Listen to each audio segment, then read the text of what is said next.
state of mankind. How much do you know? Excerpts from How the Spectre of Communism is Ruling Our World. 49. Hatred and Jealousy, the Origin of Absolute Egalitarianism. Communism advocates absolute egalitarianism.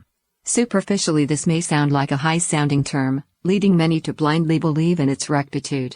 However, it also evokes hatred and jealousy. One consequence of egalitarianism is that people can't tolerate the success of others, with others being wealthier, having better lives, easier work, and more luxurious living conditions. Everyone must be equal. In this reading, I should have what you have, and I can get what you get. In such a universe, everyone is equal and the world is alike. Absolute egalitarianism is reflected in at least two ways. First, when people are not yet equal, they become dissatisfied with their economic status, which is a fast route for evildoers to incite envy and hatred. People come to covet what others have and even seek it through improper or violent means. In extreme cases, they destroy others' property and even kill to get rich. The worst manifestation of these tendencies is violent revolution. In order to provoke dissatisfaction, Marx divides society into two opposite classes, those who own the means of production, and those who don't. In the countryside, this becomes the landlord and the peasant. In the city, it's the capitalist and the worker. The result is to incite class hatred and use the supposedly disenfranchised to carry out violent revolution. The landlords are rich and the peasants are poor, seize their wealth. Why are the landlords rich? Everyone should be rich. Thus, the Chinese Communist Party called on peasants to engage in land reform, that is, attacking landlords and dividing up the land. If the landlords refuse to go along with it, they're to be killed. The Communist Party first incited hooligans to make trouble, then encouraged the peasantry to rise up and attack the landlord class. The heads of millions of landowners fell. Second, absolute egalitarianism also manifests within groups that have basically achieved a state of equality. If there are benefits, everyone gets an equal share. Anyone who stands out is censured. Everyone is treated the same whether one works more, works less, or even doesn't work at all. People appear the same on the surface, but each individual's personality, intellect, physical strength, morality, occupation, role, education, living conditions, extent to which they can endure hardship and persevere, spirit to innovate, and so on are all different, and what one contributes to society is also different. Thus, why should the same outcome be sought for all? In this sense, inequality is actually true equality, while the equality pursued by communism is true inequality and true injustice. The ancients in China say that the way of heaven is to reward those who work hard, and that heaven will reward one according to the effort one puts in. Absolute egalitarianism is impossible in the real world. Under absolute egalitarianism, you get the same outcome whether you do things well or do poorly, whether you are hardworking or lazy.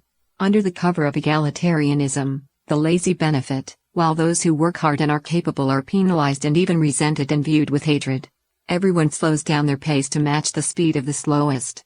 In actuality, this causes everyone to become lazy, to wait for someone else to contribute so that one can take advantage of it and jump on for the ride, gaining something for nothing, or grabbing from someone something that one does not have, resulting in widespread moral decline.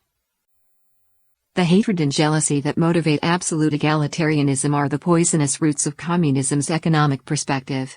Human nature has both good and evil inherent in it. Western faiths refer to the 7 cardinal sins, while Eastern culture teaches that man has both Buddha nature and demon nature. Buddha nature manifests itself as kindness, the ability to endure hardship, and consideration of others.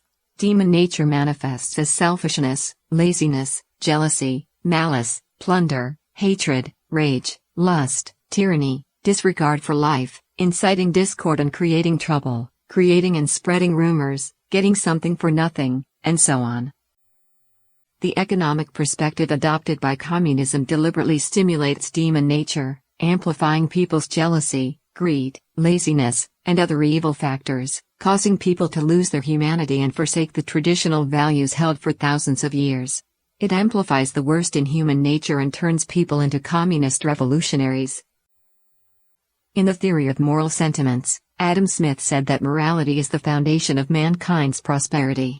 Observing these general rules of morality is required for the very existence of human society. which would crumble into nothing if mankind were not generally impressed with a reverence for those important rules of conduct. Lawrence Kudlow, director of the U.S. National Economic Council, believes that economic prosperity must exist alongside morality. He wrote that if the United States can abide by the foremost principle to adhere to the moral values that America was founded on, the development of the United States will be limitless. The negative consequences caused by absolute egalitarianism in countries around the world are not surprising. Communist egalitarianism uses the authority of the state to plunder private property and wealth belonging to others. On the one hand, this strengthens the authority and power of communist ideology, and on the other, it convinces people that it's their right to get something for nothing. This is precisely how communism deceives people,